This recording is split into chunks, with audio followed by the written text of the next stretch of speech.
What's up, YouTube? For tonight's battle, I got a really good battle. First, let's do question of the day. So yesterday's question was, what was the heaviest Pokemon? And that answer would be Groudon. So if you wrote that, or Primal Groudon, I was sort of talking about what Pokemon we have on the games at the moment. You were correct. Now, for today's question, I'm going to do a really easy one. Excuse me, I'm going to do a really easy one. What is the largest Pokemon in size? It's pretty easy. Leave a comment in the comment section. Yeah, you better get this one right. Leave a like on the video as well if you enjoyed this. Okay, so I had a passerby battle. They just invited me to a battle, and I thought, oh, what the hell? And it turned out they had a full NU team except for Sharpedo, so I was interested. I thought, cool, this is a bit of a change. And let's get this one started. So this was a very interesting battle. There was some incredible...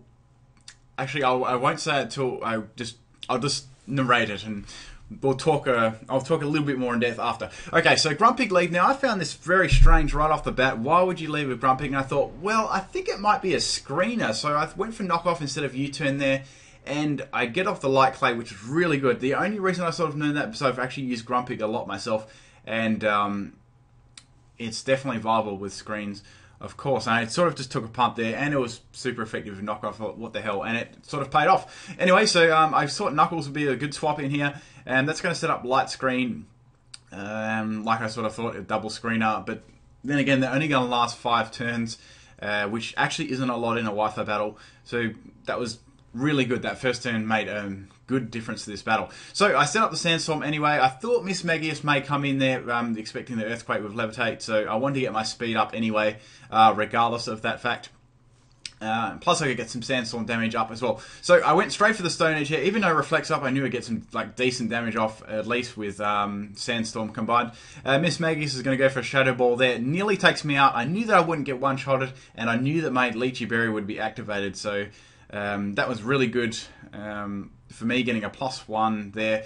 Unfortunately, Stone Edge misses there, and I was quite confident with Stone Edge plus Sandstorm I would have been able to take the Mismagius out there. And even if I didn't quite take it out, I think Sandstorm would have been enough to finish it off, but that sort of sucks. Mismagius is a very strong NU poke, in my opinion. Okay, so into Raw. I just wanted to test the waters here in case it was scarfed or not. I didn't see a Life Orb, so I was quite confident that it was scarfed. I sort of...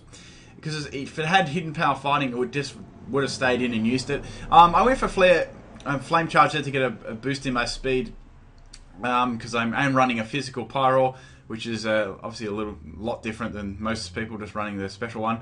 Miltank's going to take that. I'm starting to think that, looking at the team and thinking about this, was definitely a more of a defensive Miltank, and which was good because I sort of was thinking about what sort of plan ahead that I had to sort of come up against. I was thinking he was going to hit me with Toxic, so I did swap into Swallow, but it was a Thunder Wave instead, so it was a status move, and it doesn't really worry me too much. I didn't think Miltank could do too much damage to me.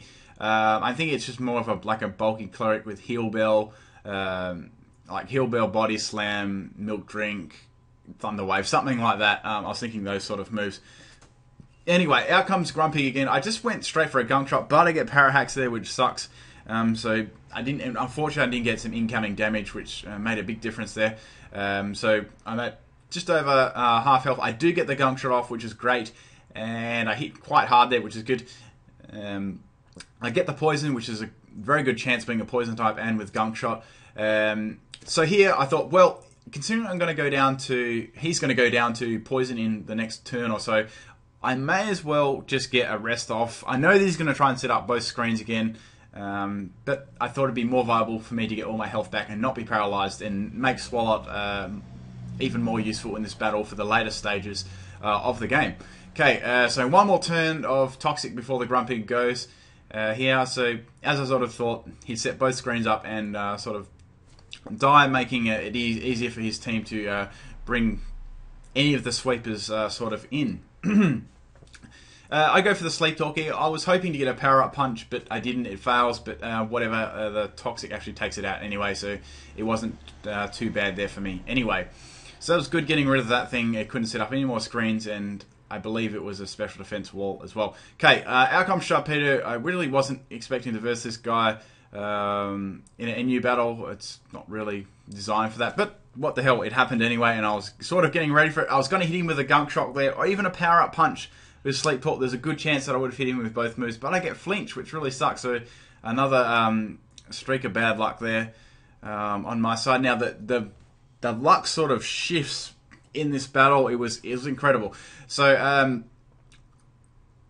I knew Bayleef could pretty much tank out Sharpedo's any of his moves, except if he was carrying Ice Fang. I could be in a little bit of trouble there. So I was sort of scoping out what moves I had. It swaps out there, so I'm sort of thinking the moveset it would be running would be Zen Headbutt, Waterfall, Crunch, and Protect. That was what I was thinking. I knew that Go-Go, there was a chance Go-Go could come in and get a Sap Sipper, but I wasn't actually too worried about it because I know Go-Go very well, and if it's a set that most Go-Goats run, it won't be doing a lot of damage, even with the bulk ups up. So the really only move that I knew that it could hit me with would be Earthquake. So I thought, well, hell, let's swap out here. Let's go into Pelipper, because I think he may go for Earthquake or bulk up again. Regardless, I know I outspeed, and his special defense isn't been boosted. So I get the good Earthquake swap in there. I go straight for the Hurricane here, do as much damage as Pelipper can possibly muster. Does nearly 3/4, probably a little bit over 3/4, tiny bit. I knew that I would not take this very well, but I knew that I would probably badly live because it was only +1. It's probably bulked out in health and special defense, careful nature, that sort of thing. Okay, so I miss with Hurricane again, so another Pokemon gets off the hook. So I've had a Stone Edge miss and a Hurricane miss, so both of those Pokemon would have definitely gone down to those moves. So getting some really bad luck so far, but that sort of happens, I guess, when you use those sort of moves. Okay, so this wasn't a very good... I wasn't in a very good position, so I was getting a little bit desperate trying to get rid of these pokes. I went straight for Ice Beam just to get some damage. I knew I wouldn't kill it, but I actually get fortunate there and get a crit, and that did matter because that was a 2-hit KO.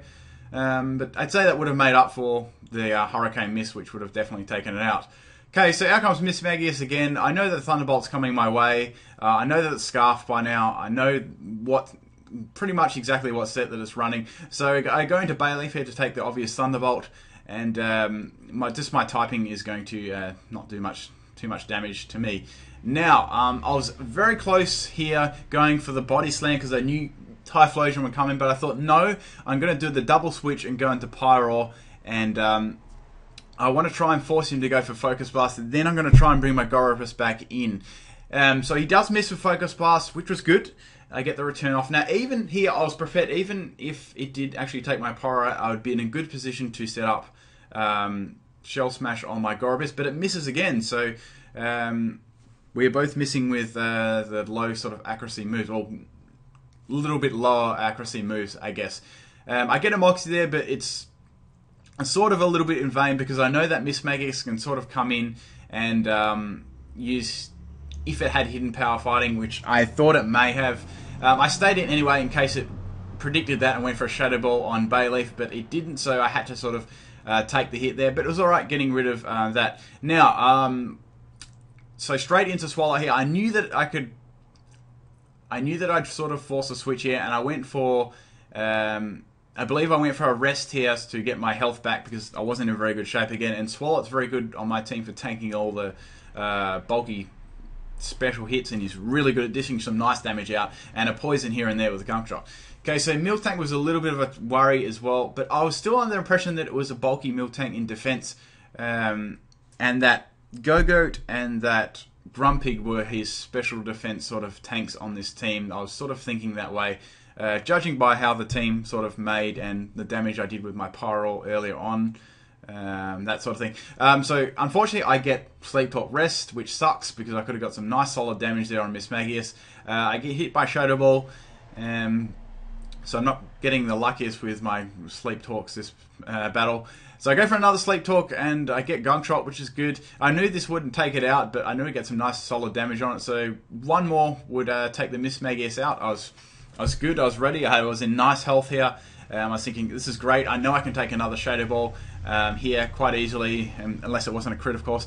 I wake up and I miss with Gunk Shot. So once again, Mismagius escapes death. So first my Sand Slash and now my Swalot. So Man, that's one lucky Pokemon. So I'm going to go down to the Shadow Ball there, which sucks.